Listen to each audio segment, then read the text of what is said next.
The Argument from Design by Myles Staley. The argument was popularized by William Paley in 1802, and he made very influential changes to it before being critiqued by both David Hume and Charles Darwin. David Hume was a Scottish Enlightenment philosopher, and Charles Darwin was a naturalist, geologist, and biologist best known for his evolution theory. William Paley. William Paley was born in Peterborough, England, and educated at Christ College in Cambridge. He was the vicar of Dalston and became the Archdeacon of Carlisle. He became famous for his books on philosophy and Christianity, some of the more popular ones being Natural Theology, or Evidences of the Existence and Attributes of the Deity, The Principles of Moral and Political Philosophy, and Paley's Natural Theology. These were some of his more famous writings. David Hume. He was born in Edinburgh's Law Market and was raised very poor. He attended the University of Edinburgh at a very young age, around 12 to 14, but he did not enjoy their teaching. This is why he did not graduate. Hume was appointed under Secretary of State for the Northern Department slightly before death. Charles Darwin. He was born in Shrewsbury, Shropshire, England, to a very wealthy family, and he was the fifth child. He studied at Christ College in Cambridge, similar to William Paley. He was considered the father of evolution for his studies, and before releasing his theory of evolution, he studied some of Paley's works. The Argument from Design. Popularized by William Paley, the argument is simple yet very effective. It is also known as the teleological argument, and it has been found in texts as early as the 5th century from Stoic philosophers. Our universe exhibits order and design just as human inventions, but more complex. Therefore, it must be because of a higher being.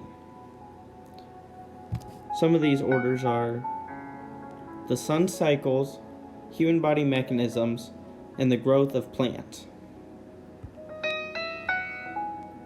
Hume's critique of the argument from design. Hume was aware of the type of argument Paley presented, which made it easier for him to come up with critiques. Most of his information comes from his work, Dialogues Concerning Natural Religion. Three main areas of debate in the argument are the uniqueness of the universe. This is, we are similarly designed but extremely different as well, and the human body cannot be compared to something like the universe because it is far too unique. The diversity of causal explanation. There could be different properties causing the same effects. No creator, but a different cause, such as evolution. The principle of proportionality. We infer that because machines have mechanics, the universe also has a mechanic. We assume that God has attributes we are unsure of, but we call his qualities infinite. But everything we see is finite, so the Creator must be finite as well.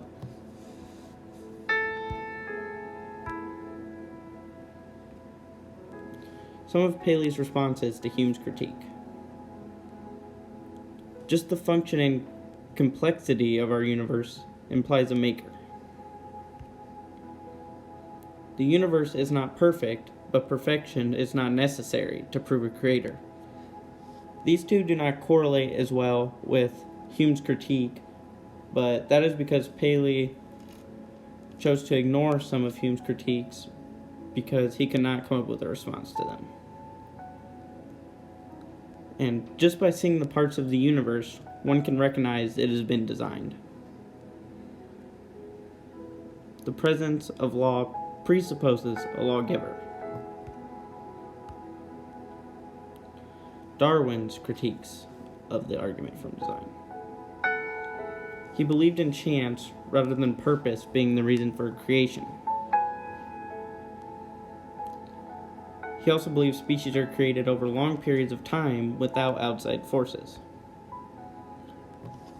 And there's too many inexplicable things in our world for it to have been designed.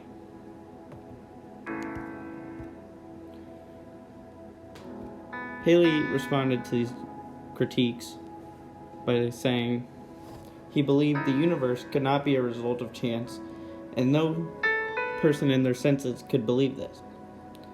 That is an ad hominem because he could not come up with a thorough enough argument to respond to Darwin, so he just insulted him. And we may not know why something is, but that does not mean there is no explanation.